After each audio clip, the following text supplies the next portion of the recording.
More than 3 decades after the Chernobyl nuclear disaster, one of the Soviet Union's most mysterious military structures still stands deep in the forests of northern Ukraine. It's taller than a 50-story building, it weighs tens of thousands of tons of steel, and for nearly 2 decades, almost no one on Earth knew it existed. They called it Duga, Russian for the Ark, but the West would come to know it by a very different name: the Russian woodpecker.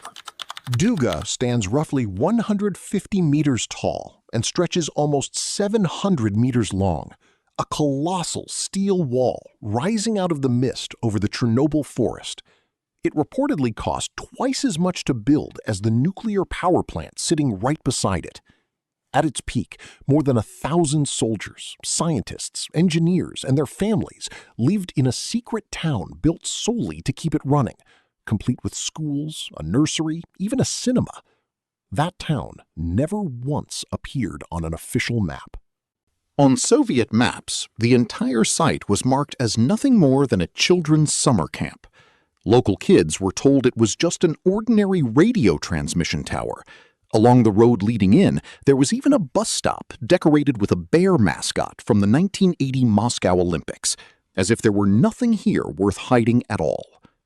One of the first American journalists ever allowed near the site asked his official guide about the massive structure looming out of the fog.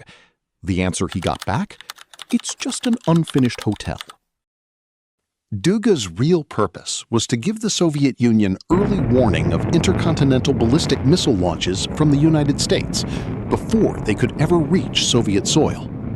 Instead of beaming signals in a straight line like conventional radar, Duga fired shortwave radio signals up into the ionosphere and bounced them back down to Earth, a method known as over-the-horizon radar. That allowed it to detect activity thousands of kilometers away, curving past the horizon itself.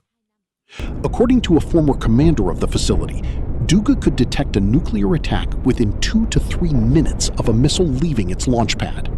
In 1976, amateur radio operators around the world started picking up something strange: a sharp, repetitive tapping sound cutting straight through their frequencies.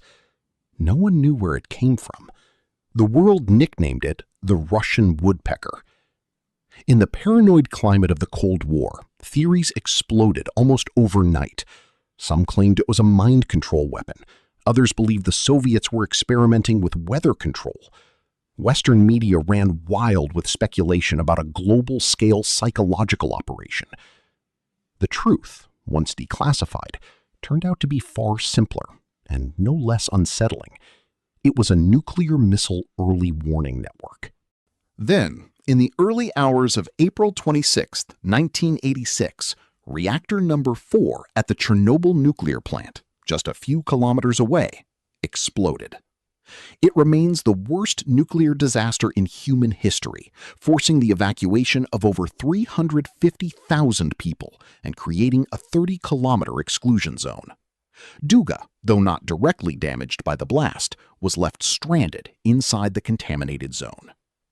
By 1989, the system was officially shut down, not because of the accident itself, but because the Cold War was winding down and satellite-based early warning technology had made it obsolete. For more than 2 decades, Duga stood in silence, its slow decay witnessed by no one. At its base, abandoned cars, rusted steel drums, and broken electronics still lie exactly where the hurried evacuation left them.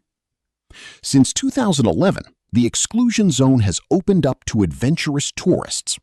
By 2013, Duga had officially become a stop on guided tours, where visitors now stand in awe of a structure that was once one of the Soviet Union's most closely guarded secrets.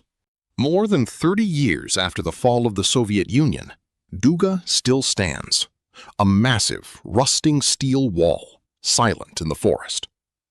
Most of its secrets have since been declassified, but one question remains: how many more structures like Duga are still hidden out there somewhere, waiting to be forgotten or waiting to be found?